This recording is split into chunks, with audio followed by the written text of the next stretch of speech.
2020 के लॉकडाउन के बाद जब एडटेक सेक्टर में बूम दिखाई दिया तो मेरे जैसे कई सारे लोगों को लगा कि ये एडटेक स्टार्टअप्स अब इंडिया के एजुकेशन सिस्टम को कम्प्लीटली रिवोल्यूशनाइज कर देंगे। और इसी प्रॉमिस के ऊपर इन कंपनीज ने 2020 में 15,000 करोड़ की फंडिंग उठाई और 2021 में 35,000 करोड़ की फंडिंग उठाई। 2021 में फंडिंग के मामले में एडटेक सेक्टर तीसरा सबसे हॉट सेक्टर था, लेकिन जैसे जैसे टाइम बीतता गया वैसे वैसे एडटेक की रियलिटी भी सामने आती चली गई। अनफॉर्चुनेटली एजुकेशन को ऑफलाइन से ऑनलाइन करने के बजाय और कोई भी रिमार्केबल चीज़ ये एडटेक स्टार्टअप्स नहीं कर पाए हैं। और फिर बाद में लॉकडाउन के बाद कई सारे स्कूल्स ने भी ऑनलाइन के तरीके अपनाए और उसके बाद कोचिंग क्लासेस में भी ऑनलाइन ट्रांजिशन देखने मिला, जहां पर बच्चों को ऐप्स प्रोवाइड किए गए और ऐप्स के जरिए और एनिमेशन की मदद से सिखाना शुरू किया।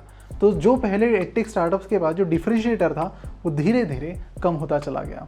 तो आज के इस वीडियो में हम बात करने वाले हैं सिर्फ एडटेक सेक्टर के नहीं बल्कि इंडिया के सबसे वैल्यूड स्टार्टअप के बारे में, जिसका नाम है बायजूस, जिसका लास्ट राउंड का जो वैल्यूएशन था वो था $22 बिलियन यानी 1.75 लाख करोड़।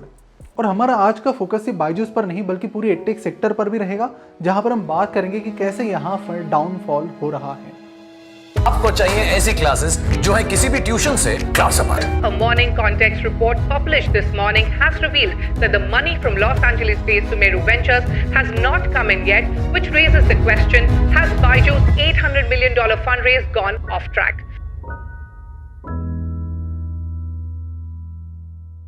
नमस्कार, मैं प्रसाद आपका आज के इस वीडियो में स्वागत करता हूँ। जैसे जैसे इंडिया में एडटेक स्टार्टअप में बूम दिखाई दिया, उसके साथ साथ एक चीज़ सबको समझ में आई और वो ये थी कि यहाँ पर बिजनेस के ब्रांड से ज़्यादा टीचर का ब्रांड सबसे ज़्यादा इंपॉर्टेंट है। बन जाएगा। मुझे नहीं पता कि एडटेक प्लेटफॉर्म्स की वजह से टीचर का कितना फ़ायदा हुआ है, लेकिन इस एडटेक बूम का अगर सबसे बड़ा बेनिफिशियरी कोई होगा तो वो स्टूडेंट्स नहीं है बल्कि टीचर्स हैं, जिनकी कमाई पिछले 2 से 3 सालों में 3 से 5 गुना बढ़ गई है, जो इन एडटेक प्लेटफॉर्म्स के लिए सिखाते हैं। तो अब ये टीचर्स जो इस एडटेक बूम के बेनिफिशियरी हैं, वही एडटेक कंपनीज की ग्रोथ के लिए प्रॉब्लम्स क्रिएट कर रहे हैं। चलो तो उससे पहले समझ लेते हैं। बायजूस से ही शुरुआत करते हैं, उसके बाद एक कोटा का एग्जांपल हम ले लेंगे। बायजूस की अगर बात करें तो बायजू रविंद्रन ने एक बार कैट की एग्जाम के लिए अपीयर किया जिसमें उन्हें 100 परसेंटाइल मिले। उसके बाद उन्होंने फिर से कैट एग्जाम दी जिसमें अगेन उन्हें 100 परसेंटाइल मिले। बाद में अपने दोस्तों को कैट एग्जाम के लिए प्रिपेयर होने में हेल्प करने लगे और फिर अपने क्लासेस भी उन्होंने शुरू किए। बाद में उनकी क्लासेस की पॉपुलैरिटी इतनी ज़्यादा बढ़ी कि उन्हें क्लासरूम के बजाय स्टेडियम्स में क्लासेस लेने पड़े, क्योंकि स्टूडेंट्स की संख्या इतनी तेज़ी से बढ़ती जा रही थी। लेकिन एडटेक प्लेटफॉर्म में सबसे बड़ा प्रॉब्लम यही होता है कि जब आप कोई बिजनेस शुरू करते हैं, जैसे बायजू रविंद्रन ने बायजूस शुरू किया, तब उन्हें अपना बिजनेस बढ़ाने के लिए टीचिंग के अलावा बिजनेस पर फोकस करना पड़ा और उसके बाद उनका टीचिंग का फोकस धीरे धीरे कम होता चला गया और बिजनेस का फोकस धीरे धीरे बढ़ता चला गया। और यही चीज़ ज़्यादातर एडटेक स्टार्टअप के फाउंडर्स के साथ होती है, जो एज ए टीचर स्टार्ट करते हैं और बाद में कंप्लीटली बिजनेस पर फोकस करने लगते हैं और फिर बाद में अपना पूरा एडटेक प्लेटफॉर्म बाकी टीचर्स के भरोसे पर चलाने लगते हैं। और यहीं पर सबसे बड़ी प्रॉब्लम शुरू होती है, जिसका नाम है कोचिंग।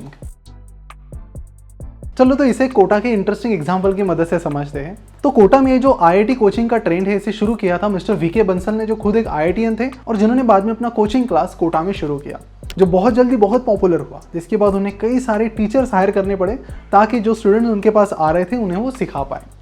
लेकिन धीरे धीरे कंपटीशन शुरू हुई, कई सारे और भी इंस्टीट्यूट वहाँ पर आने लगे और अपनी आईआईटी कोचिंग शुरू करने लगे। तो रिसेंटली मिंट की एक रिपोर्ट आई है जो ये कहते हैं कि एक टीचर थे जिनका नाम था मोहित भार्गव, जिन्होंने एलन, जो कि कोटा में बहुत पॉपुलर क्लास है, उनके लिए 14 साल टीचिंग का काम किया और अब वो अनअकैडमी में चले गए हैं। जब उनसे पूछा गया कि क्या ये गलत है, तब उन्होंने कहा कि देखिए, मुझे ऑफकोर्स एलन से कुछ टाइम ज़्यादा अमाउंट ज़रूर मिली है, लेकिन ये गलत नहीं है क्योंकि एलन ने भी मुझे वीके बंसल की क्लासेस, बंसल क्लासेस से ऐसे ही कोचिंग करके लाया था 2 से 3 गुना ज़्यादा सैलरी देकर। तो उनका ये कहना है कि ये चीज़ इस इंडस्ट्री में बहुत कॉमन है, तो इसमें इलीगल या गलत ऐसा कुछ भी नहीं है। और इसी कोचिंग की वजह से हम कई बार देखते हैं कि जो बड़े बड़े इंस्टीट्यूट्स के टीचर्स हैं वो चाहते हैं कि सबसे बड़ा नाम उस इंस्टीट्यूट में उनका ही हो, बाकी जो भी टीचर्स आएंगे बाद में उनका नाम उनसे नीचे ही हो, क्योंकि इसके 2 रिस्क एडटेक प्लेटफॉर्म के लिए होते हैं। पहला ये कि वो टीचर अपना नाम फेम एक इंस्टीट्यूट में बनाकर दूसरे इंस्टीट्यूट में जा सकता है, और दूसरा रीज़न ये होता है कि कई बार वो पर्टिकुलर टीचर दूसरा इंस्टीट्यूट ही खोल देता है। और इसलिए इंडिया के अगर ज़्यादातर एडटेक स्टार्टअप्स आप देखेंगे तो उनमें आप देखेंगे कि जो चेहरा होता है, जो बड़ा टीचर होता है, वो एक होता है और वो टीचर हमेशा मेक श्योर करता है कि उनसे बड़ा टीचर उस पर्टिकुलर इंस्टीट्यूट में ना हो पाए। तो जहाँ पर एजुकेशन के बेटरमेंट की बातें होनी चाहिए, एजुकेशन के इवोल्यूशन की बातें होनी चाहिए, वहाँ पर सारी चीज़ें फंसी है इन टीचर्स की पोचिंग में। और यहीं पर एडटेक सेक्टर प्रॉब्लम्स में आ गया है। और क्योंकि ऑफलाइन से ऑनलाइन इन्होंने जो ट्रांजिशन किया है वो कुछ खास नहीं था, इसलिए इन्हें भी अब ऑफलाइन क्लासेस शुरू करने पड़ रहे हैं। रिसेंटली कई सारे बड़े बड़े एडटेक प्लेटफॉर्म्स ने भी कोटा में अपने ऑफलाइन क्लासेस शुरू किए हैं, जिसके बाद सबसे बड़ा सवाल यही आता है कि अगर आपको भी यही क्लासेस शुरू करने थे तो फिर रिवोल्यूशन की बातों का क्या, जो आपने फंडिंग के टाइम या फिर जब आपने अपना एडटेक प्लेटफॉर्म शुरू किया तब की थी। 5000 से ज़्यादा स्टॉक्स, 2000 से ज़्यादा क्रिप्टो करेंसीज और कई सारी इन्वेस्टमेंट अपॉर्चुनिटीज़। अब आप कहेंगे कि इन सबसे अपडेटेड रहना तो इम्पॉसिबल है, लेकिन अब नहीं, और ये है इसका solution, convey app. Convey app एक शॉर्ट बिजनेस और फाइनेंस न्यूज़ ऐप है, जहाँ पर आपको सारे फाइनेंशियल अपडेट्स मिलते हैं शॉर्ट और क्रिस्प फॉर्मेट में। इस ऐप के 3 मेन फीचर्स हैं। अब आपको फाइनेंस से अपडेट रहने के लिए बड़े बड़े आर्टिकल्स पढ़ने की जरूरत नहीं है, क्योंकि यहाँ पर आप एक अपडेट पढ़ सकते हैं सिर्फ 11 सेकंड्स में। दूसरा है, ये ऐप हिंदी में भी अवेलेबल है और इंग्लिश में भी। और तीसरा, लाइट स्पीड अपडेट्स। वहाँ फाइनेंस की दुनिया में कुछ हुआ और यहाँ कन्वे ऐप पर उसका अपडेट मिल गया। This app will help you to stay ahead in the game of investments. तो तुरंत कन्वे ऐप इंस्टॉल कीजिए और स्वाइप कीजिए, क्योंकि कुछ स्वाइप्स नॉलेजेबल होते हैं। तो इस पोचिंग के खेल में एडटेक कंपनीज का बहुत नुकसान हो रहा है, क्योंकि यहाँ पर करोड़ों में टीचर्स को सैलरी देनी पड़ रही है और तेज़ी से उन सैलरीज को बढ़ाना भी पड़ रहा है। इसीलिए ज़्यादा से ज़्यादा फंडिंग उठाई जा रही है और प्रॉफिट बनाना बहुत ज़्यादा मुश्किल होता जा रहा है।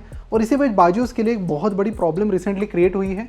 तो मॉर्निंग कॉन्टेक्स्ट की रिपोर्ट के अनुसार बायजूस ने इस साल के मार्च महीने में $800 मिलियन यानी करीब 6300 करोड़ की फंडिंग अनाउंस की थी, जिसमें उन्होंने बताया था कि ये फंडिंग उन्होंने सुमेरु वेंचर्स, वित्रुवियन पार्टनर्स और ब्लैक रॉक इनसे उठाई है। और साथ ही इसमें यह भी बताया गया था कि कंपनी के सीईओ बाइजू रामेंद्रन इस राउंड में $400 मिलियन पर्सनल इन्वेस्टमेंट करेंगे। लेकिन यहाँ पर शॉकिंग चीज़ ये है कि रिसेंट जो भी फाइलिंग्स कंपनी ने की है उसमें कहीं भी सुमेरु वेंचर्स और ब्लैक रॉक के शेयर्स इशू करने की बात नहीं हुई है।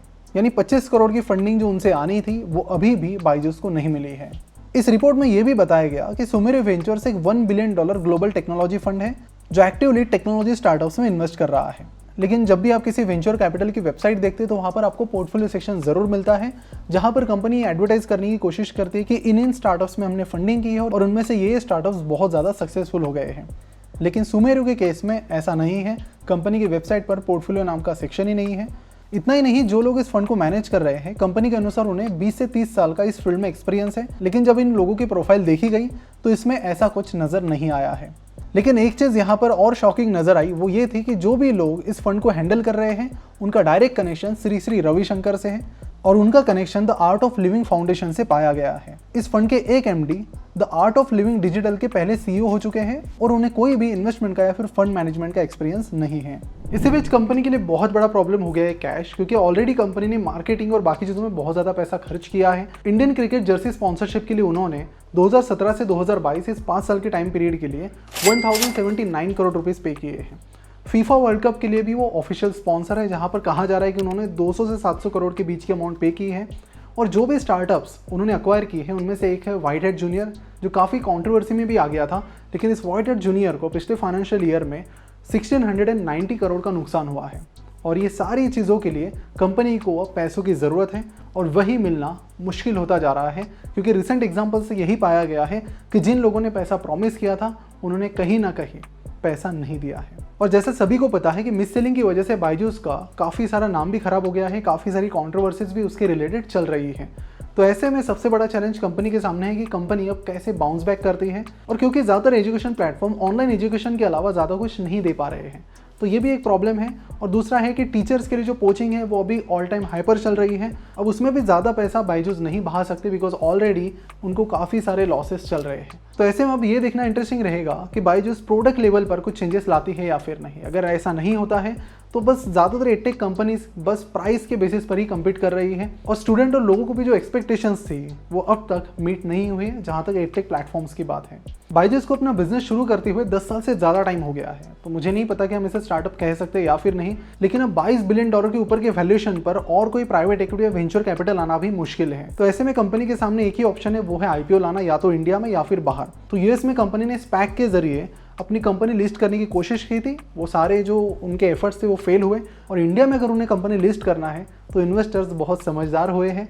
जब तक कंपनी अच्छा खासा प्रॉफिट नहीं कमाती इन्वेस्टर्स पैसा नहीं डालने वाले हैं, नहीं तो इनकी भी हालत जोमेटो या फिर और जो बाकी लॉस मेकिंग कंपनी से पेटीएम वगैरह उनकी तरह होने में टाइम नहीं लगेगा। तो मिलते हैं नेक्स्ट वीडियो में, जहाँ पर हम ऐसी इंटरेस्टिंग केस स्टडी के बारे में बात करेंगे। Thank you.